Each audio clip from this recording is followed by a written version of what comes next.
And here we are, 100 days into his administration, and he's losing the battle. Last month, independents went with Trump by 6 percentage points over Harris. Now, Trump has lost or shedded 17 percentage points. Let's start talking about 2028. We have some really interesting results. Trump Jr. is getting 27%, J.D. Vance getting 25%, and then there's a massive drop-off after that. This is not only a classic battle that could potentially shape up, but it's also possibly a renaissance for the Democratic Party. To have that renaissance, they would truly have to go back to their principles.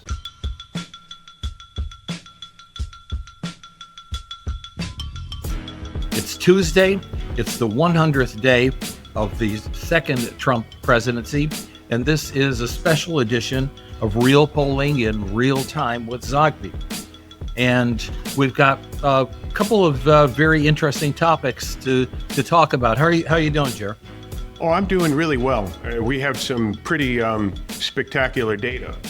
Yeah, we do. We're going to recap the poll that you released over the weekend by way of a news release that we emailed to our list. But it's especially pertinent, not only because it's the 100th day, which we're going to talk about, but also because there is a statement out by the president himself today blaming polls that show him with the low approval rating and saying that they're fake polls, part of fake news agencies, and that the pollsters are sick.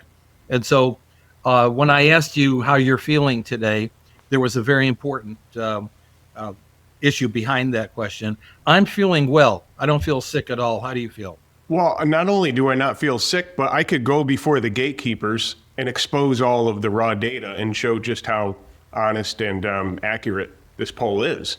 So why don't we just jump right into it? And we'll indicate that in terms of approval rating, we have the president upside down, 48% approve, 50% disapprove. There's some movement downward on his part. But more importantly, as you wrote in your analysis, it's what's behind that drop in approval. Why don't you get right into that? Well, yeah, let me just start off by saying that Trump should be careful because Rasmussen, which would be a Trump-friendly poll, has Trump's approval, disapproval at -5. So I believe Rasmussen has Trump 43 or 44% approve and 48 or 49 disapproval. And Rasmussen called the election, and Rasmussen obviously tends to be what we would call Republican leaning or Republican friendly.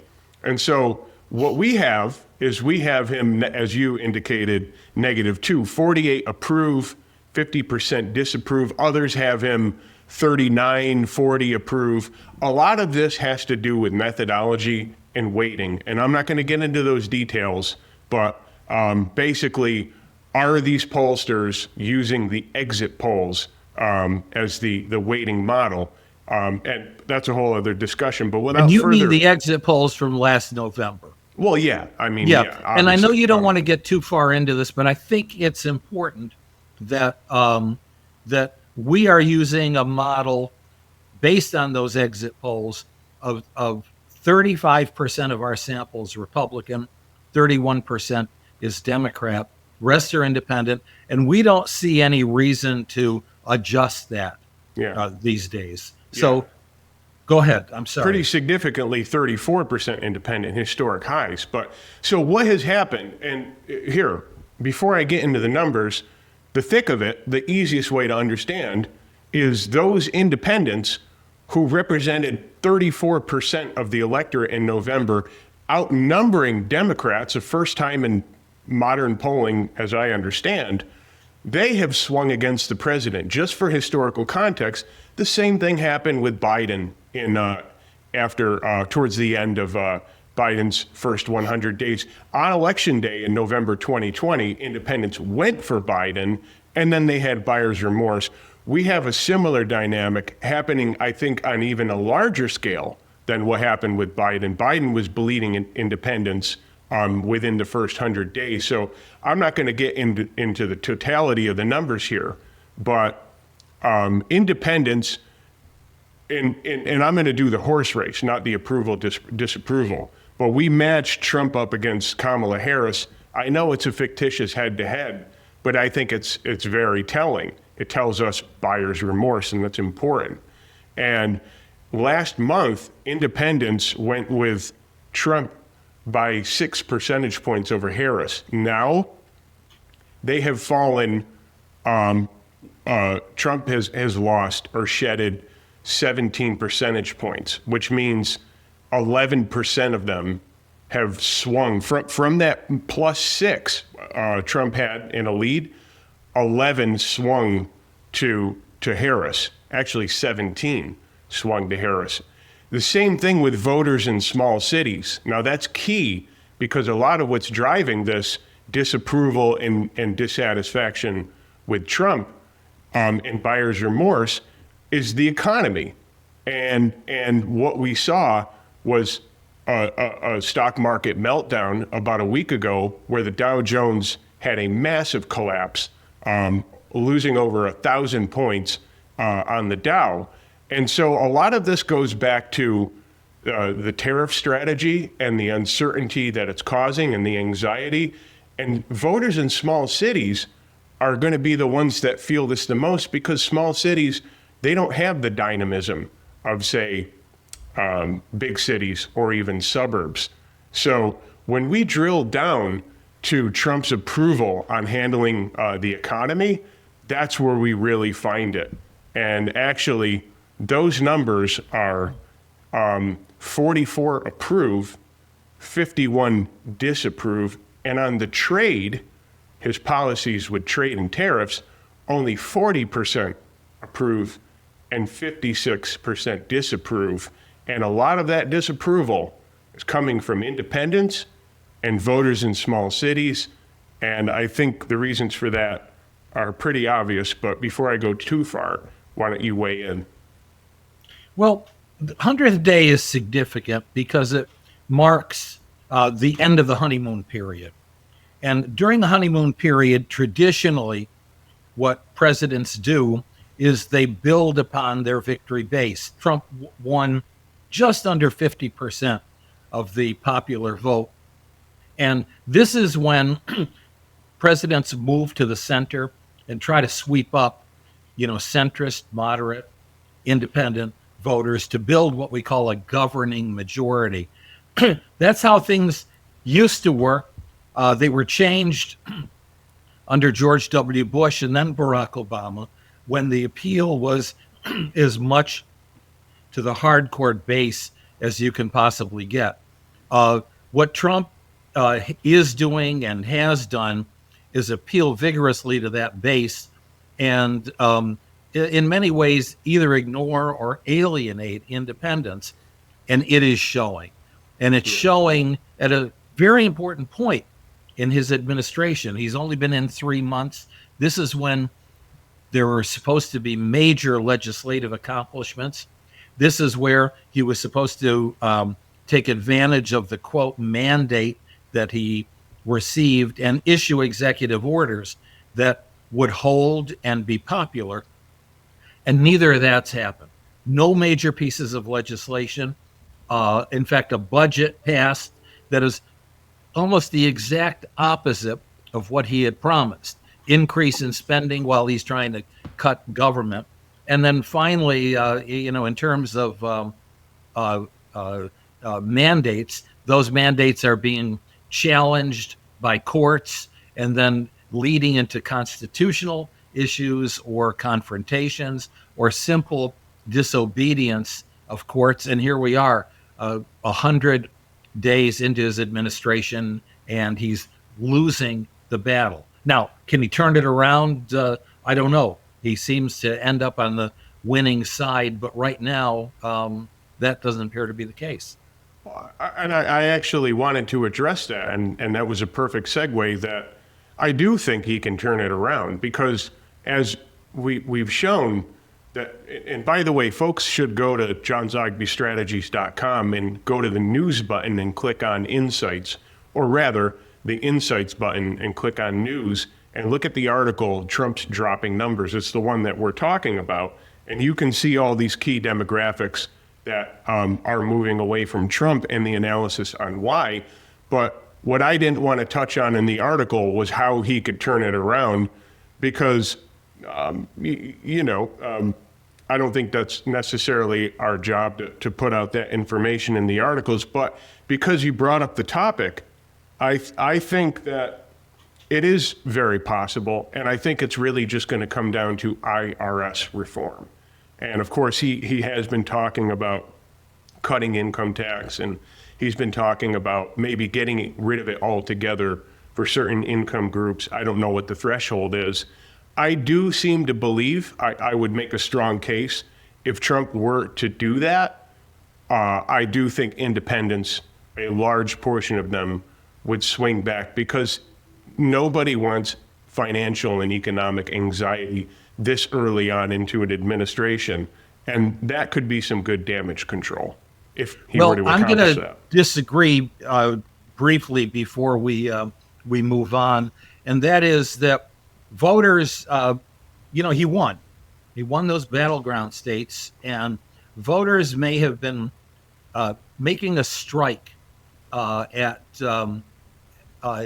disruption and chaos. But at this moment in time, they're getting confusion and chaos. And in that sense, I don't know how he wins it back. Now, I may be dead wrong on this, but I don't know. Once he has lost that and lost perhaps even the trust that some voters, majority of voters, placed in him, trust is a very hard thing to get back. But it's hard to believe, but in just under 3 years, voters are going to be voting in Iowa and in New Hampshire, aren't they? And so it behooves us to let's start talking about 2028. We have some really interesting results from our poll. What do you want to do first, the Republicans or for 2028 or the Dems? We included in the mix Cory Booker, Pete Buttigieg, Gavin Newsom, Bernie Sanders, Alexandria Ocasio-Cortez, AOC, Gretchen Whitmer, and J.B. Pritzker. I think that's a pretty solid list. I think that's pretty accurate of the whispering and the buzz in the media. And two quick observations. Bernie is in the lead with 20%.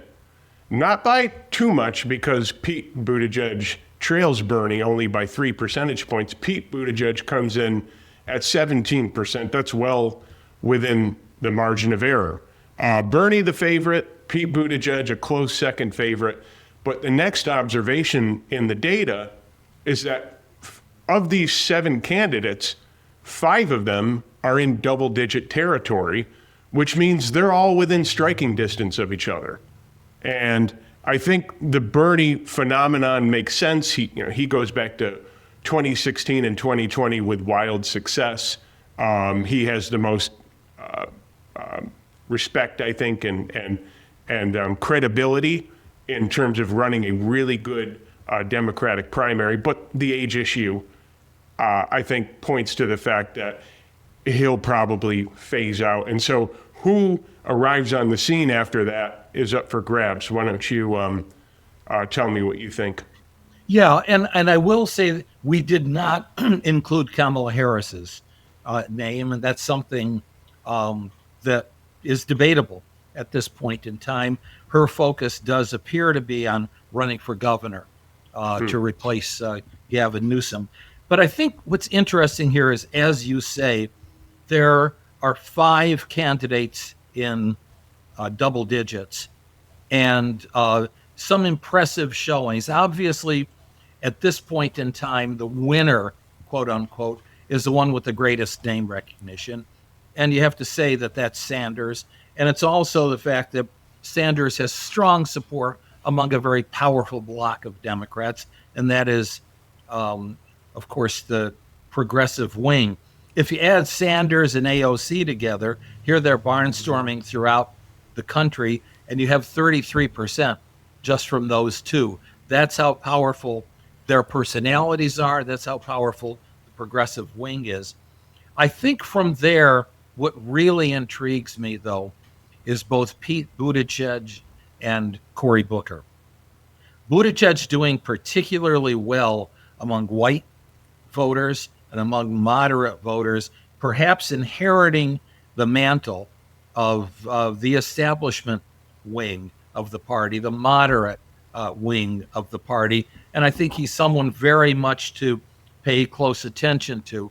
It's also a way for the party to maybe once and for all get out of the racial balance, gender balance, and just claim to go for the best possible candidate.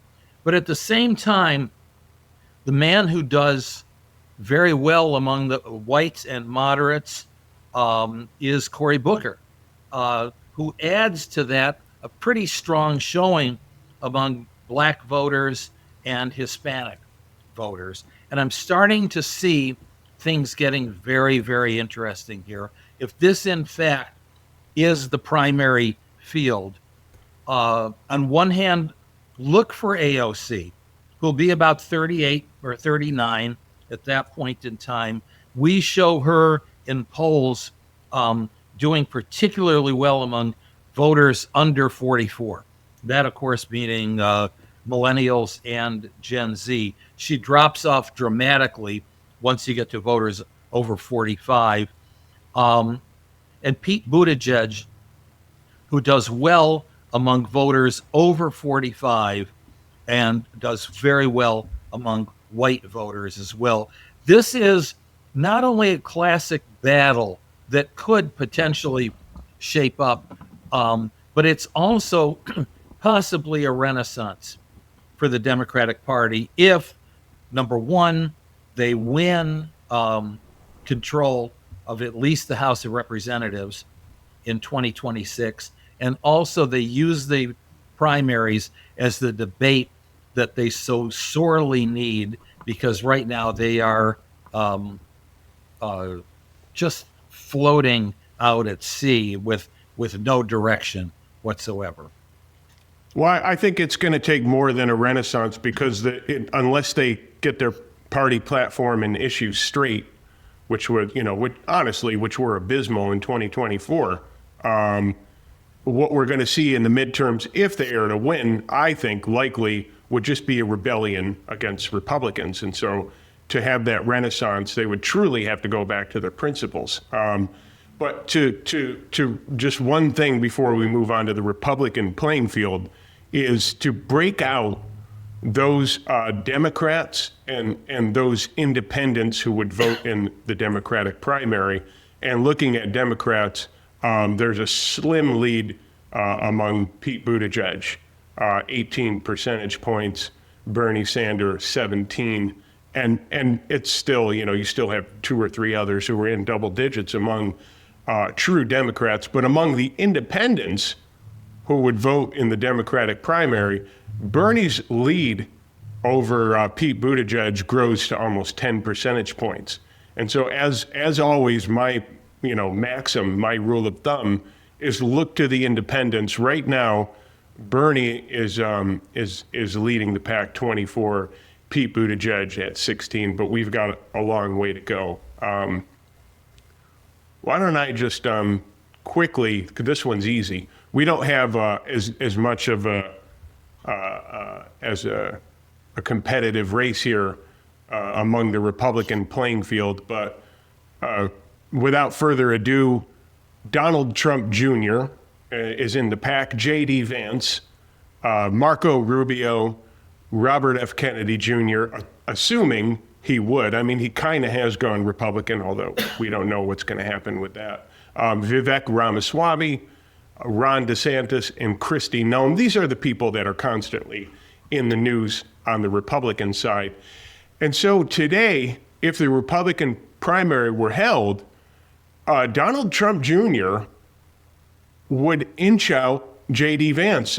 Trump Jr. is getting 27%, J.D. Vance getting 25%, and then there's a massive drop-off after that with a very distant third place, Ron DeSantis at 11. I quickly am going to go to independents, and I see J.D. Vance is the favorite, the clear favorite among the independents who would vote in the Republican primary, getting 22%, followed by Ron DeSantis getting 13%, and then Trump Jr. getting 11%. So that's an interesting dynamic.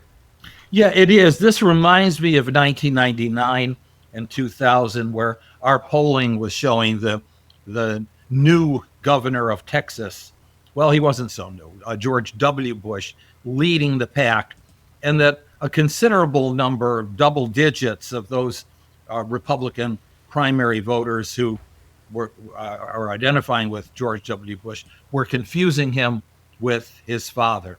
But it was enough to propel him and to generate buzz, so that by the time people were voting, that Bush 41 still had an enormous amount of political capital.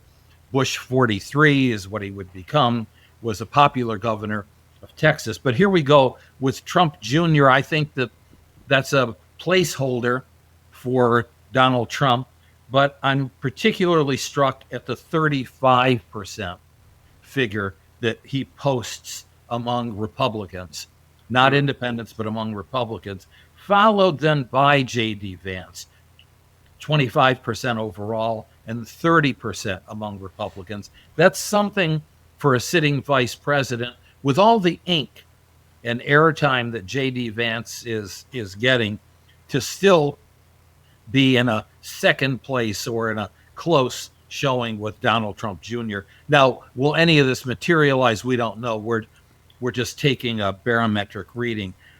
From these numbers, the one thing that does intrigue me is less the Ron DeSantis at 11, more the Vivek Ramaswamy at 5. If Ramaswamy, as expected, wins the governorship of Ohio next year, then he's immediately propelled into the position of governor of still what everybody refers to, even though it's redder these days than it's ever been before, but governor of an important state with a lot of electoral votes and a platform right there. And so I think in many ways, besides Trump and Vance, Ramaswamy is the man to watch from this early polling. All right, well, that does it on my end. I think we covered quite a bit in 20 minutes. I'm still going to remind folks to check out that analysis on our website, johnzogbystrategies.com, to go to the Insights button and look at the news. Also, this podcast, I think we beat all the other firms to it. I don't think anybody else has talked about in the public domain the playing field of the Democratic and the Republican parties looking forward to 2028. But that's just the nature of politics, elections, and campaigns. That's how it is. So please share this podcast and show others the numbers and show them the great analysis that you can get in 20 minutes. And remember, we are not sick. And number two, we would be sick if we were talking about the 32 election. So here you get, as usual, moderation, adult conversation. Have a good week. Have a good week.